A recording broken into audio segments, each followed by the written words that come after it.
Hi everybody. What a beautiful day to be a rested Black woman. My name is Dr. Jade Hunter, therapist and yoga teacher. I'm going to be your guide today for a quick stretch and restore session.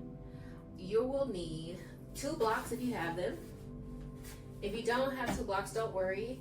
You can utilize pillows, a towel, or even a blanket for today's sequence. I have a blanket here and it's already been folded in half, as you can see. And I'm just going to take a moment and roll it up into a little bit of a cylinder. So that way you have almost like a makeshift bolster. We're going to put that to the side as we go ahead and start our practice. So meet me on a comfortable seat. Just melting down into your mat. Making sure to drop your shoulders from your ears. Finding an easy breath here. Maybe you allow for yourself just to close your eyes and to just take in your environment around you.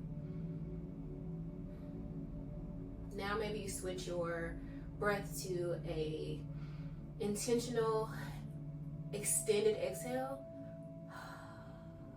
So breathing in through the nose and exhaling with a sigh, making sure that your exhale is longer than your inhale.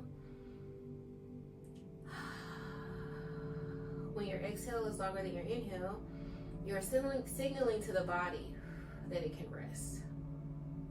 From here, we'll take a deep breath in, send our hands to the ceiling, taking one palm to the back of the mat, the other palm to the opposite knee, and we will twist to the back corner of the room, making sure to keep your shoulders from your ears, remembering to breathe into that stretch. Taking another breath here, returning to center. Again, inhale, palms to ceiling, right hand on your knee, left hand to the back of the mat, gaze to the back corner of the room, breathing into the side body, noticing the stretch that you're getting in between your shoulder blades, in your chest, in your back, returning to center. This time we will inhale, hands to ceiling. This time we're going to take our opposite arm to ear and find a bit of a cradle by placing our ear next to our bicep, and then forearm on the top of the head, and then gently placing the fingertips to the side of the face. And what we'll do is that on the inhale, we're going to bring the right arm to the ceiling, and on the exhale, we're going to slowly exhale for 8. And then that exhale, we're going to bring ear over shoulder, and we're going to slowly bring the right arm down, making sure not to apply too much pressure. In that stretch, just allow gravity to do what it normally will do. Okay, release and shake it out.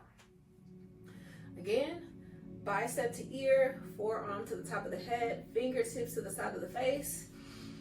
Breathing in, hands to the ceiling, and then slowly finding that stretch. Bringing palm to the mat for 8, 6, 7, 8. Release. This time you're going to clasp fingers behind the base of the skull and bringing shoulders and chest proud, and then allowing for gravity to pull that head down. We're being mindful not to add too much pressure, bringing chin to chest, relaxing into that stretch. Notice the stretch in the top of your shoulders, in your sternum, maybe even down to your low back.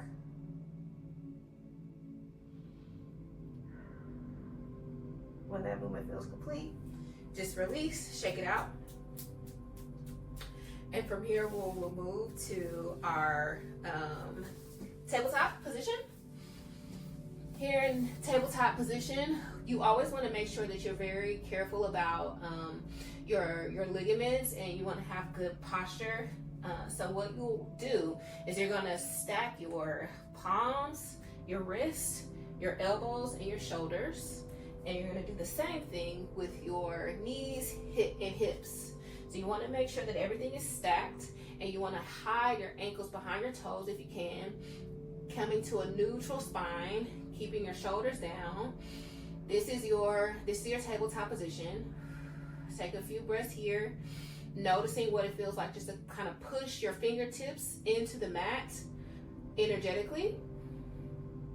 Breathing a little bit more. Now from here, what we're going to do is we're going to take the palms out to the opposite side facing the mat, and we're going to find just a little bit of a shoulder rock here. So maybe rock 2 or 3 times to the right, and then again 2 or 3 times to the left. Then from here, coming back to neutral spine, we are going to find a stretch in our forearm and in our bicep and in our shoulder. So what you're going to do is you're going to flip palms to face your knees. If it's too much, you may want to bring your knees in just a little closer here. And you just want to be really gentle. This stretch can be really intense, but it's so good for us who sit at a desk all day and are typing and really not able to get as much of a mobility in our arms as we would like. So here, if it feels good, you can find like a gentle rock, very gentle rock here. Noticing that stretch in your forearms and your biceps, even in your shoulders here. Take it nice, slow, and gentle. If you want a little bit more, what you can do is to take your right hand, shift just a little bit of the way into your left palm. You're going to flip your palm to meet the mat. And what you're going to do is make sure that you are not putting too much weight into the palm that is to the mat, but you're going to flex with a fist for 1, 2, release. Flex with a fist, 1, 2, and release. One more time. Flex, 1, 2, release. And then you'll flip that palm back to face your knee. And then you'll shift the weight again. Be very careful and very gentle with this movement. You're going to flip your palm to meet the mat. Again, making sure not to put too much weight into that palm that is meeting the mat, and find a fist and release. Fist and release. Another fist and release. All right. Flipping palms back to the front of the mat, and just shake that out for a second. Very good. That should feel really, really good in releasing a lot of that tension in our arms and in our shoulders. Okay. We're going to go back to that tabletop position, making sure to stack those ligaments, wrist over elbow, and shoulder over elbow, and then hips over knees. For this sequence that we're going to go into, you can utilize this the child's pose in a couple different ways. So we're going to sink back from a tabletop to a child's pose, right? So with a child's pose, what you're looking to find is you're trying to reach palms out to the top of the mat, right? But you can get 2 different benefits from the child's pose. What you can do is bringing your knees together and shift the weight, shift your hips back to your feet, and this will give you a really good back stretch here, especially if you send out your palms long to the front of the mat, and just allow your body to melt into the mat, maybe bringing your forehead to the mat and just relaxing here. Or you can bring out your knees wide and shifting the weight back in that space that you created, and still, finding the relaxation and the melting into the mat. Maybe bring your forehead to the mat, and you'll get more of a hip stretch here. All right. So once you figure that out, what we're going to do is we're going to shift up to our tabletop again, and then we're going to send our hips to the mat, lifting our chest, making sure to not bring your shoulders up to your ears, but you want to keep your shoulders neutral, keep your head also relaxed, right? And you'll find a nice stretch in your hips, in your abs, maybe also in your chest. It's the chest opener here. You can take your gaze to the ceiling, or you can keep your gaze neutral. You'll shift back to a tabletop again, and then back to a child's pose. All right, so inhale, tabletop. Exhale, upward facing dog. Exhale, tabletop. Inhale, tabletop. Exhale to child's pose. Again, inhale, tabletop. Exhale, upward facing dog. Back to tabletop, to child's pose. Okay, you can take that movement a couple times, maybe allowing your body to move, breath to movement.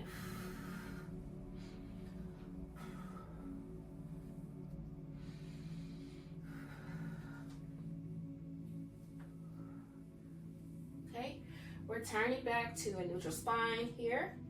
We will now find our sits bones. So we are preparing to go into what we call a supported fish pose.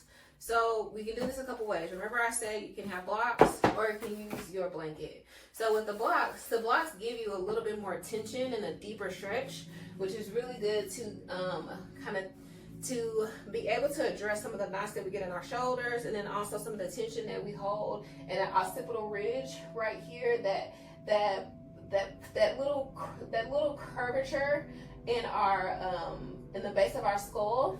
So the way this works is you're going to take your block, you're going to take the first block to the top of the mat, and you're going to place it at the highest height. You're going to take the second block and take it at the second highest height. And what you're wanting to do with the second block is you're wanting to put this block in between your shoulder blades. So right there where your bra strap meets, and then you want to take the base, almost the base of your skull, onto the block.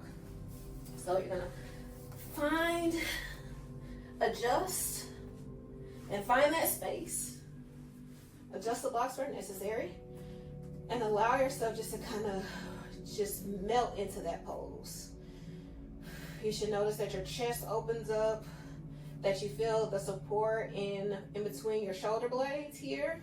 Maybe your shoulders kind of melt or kind of melt around the block a little bit. And you just allow yourself to breathe. This is a really good resting pose here. If you want a little bit more, what you could do is take the block and allow for your head just to kind of be relaxed, or be massaged rather, with that block on that occipital ridge. If you have a lot of tension there, you'll notice how that block just releases and massages that area, which is really, really good for some good relaxation. If you don't have blocks, we can take those out and we can do the same thing, but with the blanket. So we're going to take the cylinder that we created, and we're going to place it on our mat, and what you're wanting to do is support your spine. So you're going to take the bottom part of your blanket or your towel or your pillow, whatever that you found, and you're going to put it right at the base of your sacrum. So a way for you to understand is you're going to find the tip right above where your crack is, and you're going to put that blanket in that space. So you're literally trying to support your spine and your head with that pillow or with that blanket, and you get a similar support, but this is also a really good way just to allow your body to relax. This is a down regulating pose, so you can lay in this for a while and just allow yourself to breathe. Maybe allowing yourself just to notice your chest rising and falling. Or maybe if you're one of those people that you know that you have knots in your shoulders, in your shoulder blades, that you'll take a little bit of an extra stretch. So you can do an extra stretch by breathing in, arms to ceiling, exhale, arms to T, inhale, arms to ceiling, exhale, arms to top of the mat, inhale, arms to ceiling, exhale, arms to T, Inhale, arms to ceiling. Exhale, top of the mat. So take as much time as you need here.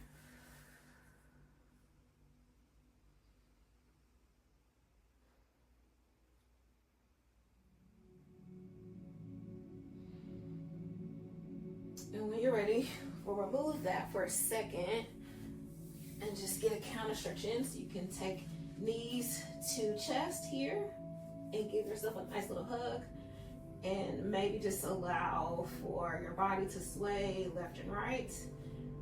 And this massages your spine.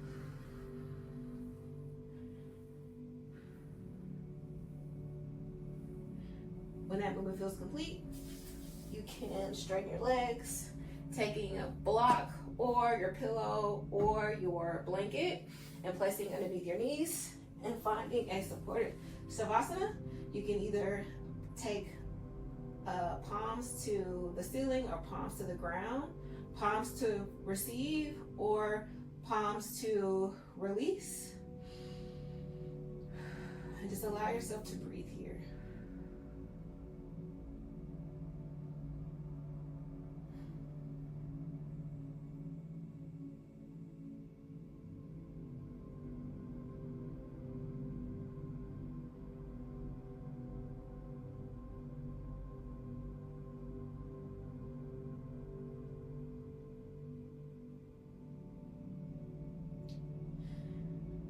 Whenever you're ready, find a gentle movement in your fingertips and in your toes, maybe a bit of a rotation in your wrists and in your ankles. Flipping over to a fetal pose, whatever side you prefer, and then pushing up to an easy seat.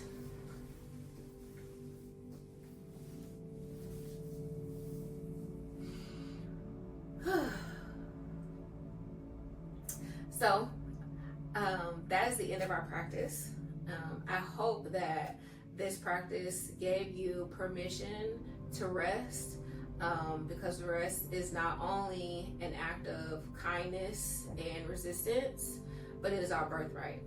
So thank you for allowing me to be your guide, and I hope to see you again soon. Namaste. Exhale,